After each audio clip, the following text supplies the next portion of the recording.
No soap radio. It's a prank that consists of making a punchline at the end of the joke that has no relation to the body of the joke, while the comedian pretends that it does by laughing. And if the other person starts laughing along, the comedian asks him to explain the joke, making him feel embarrassed. Anti-humor.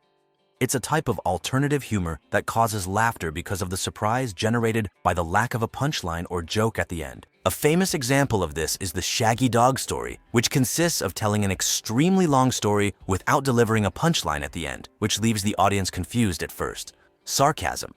It's characterized by saying something but meaning the opposite in a witty way, and it's usually used to express disdain, mockery, or criticism. It's understood through the tone of voice and the context in which it's used, as focusing only on the actual words may not be sufficient to understand the underlying irony. Sarcasm is mostly used in informal conversations. Slapstick.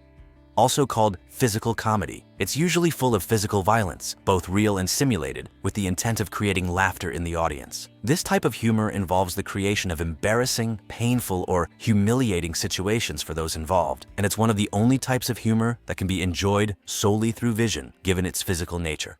White humor. It's the most innocent type of humor, as it's free of offensive content, and it doesn't require mockery of someone or any form of humor that may hurt other people's feelings. It's mostly targeted towards kids and teenagers, as there are neither insults nor bad intentions. Dry humor. It's a type of inexpressive humor, which consists of saying something funny without using body language and delivering the jokes in a straightforward style with a serious intonation. Its best characteristics are the brevity, precision, and wit of the observations, which contrast the lack of emotion of the comedian. Black humor. Black humor is characterized by the addressing of inappropriate or sensitive topics, such as death, disability, or violence, with the goal of producing laughter through emotional shock. This type of humor requires great sensitivity from the comedian and knowledge about the context of where and when the joke is said, as it's really easy to cross the line into straight-up insults. A big advantage of black humor is that it can lighten up difficult topics and reduce the pain they cause. Satire. It's the use of humor and exaggeration to criticize and expose a situation, and it's usually used in contemporary politics to explain social injustices through irony. Satire can come from actual disapproval from the comedian, or it can be simply used as a way to have fun. Surreal. It's characterized by its lack of logic and coherence, and it can be one of the hardest types of humor to use, as the comedian needs to find a balance between total nonsense and surreal humor. Green humor. It's sexual humor, both implicit and explicit, that has a vulgar nature and bad taste, which creates laughter from embarrassment. Of course, the most explicit jokes are targeted towards an adult audience, and it's one of the most universal types of humor, as it can be understood by every social class. Grotesque humor.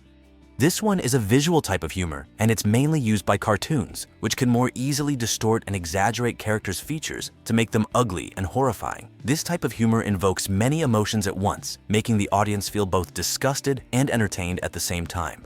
Reaffirming and autodestructive. These two are both types of self-irony, but they have different meanings. Reaffirming humor arises from the need to laugh at oneself in a healthy way, especially in adverse situations, to lighten up the mood. Autodestructive humor, on the other hand, is self-deprecation or used as a punishment for oneself, and it can be a sign of low self-esteem. Observational.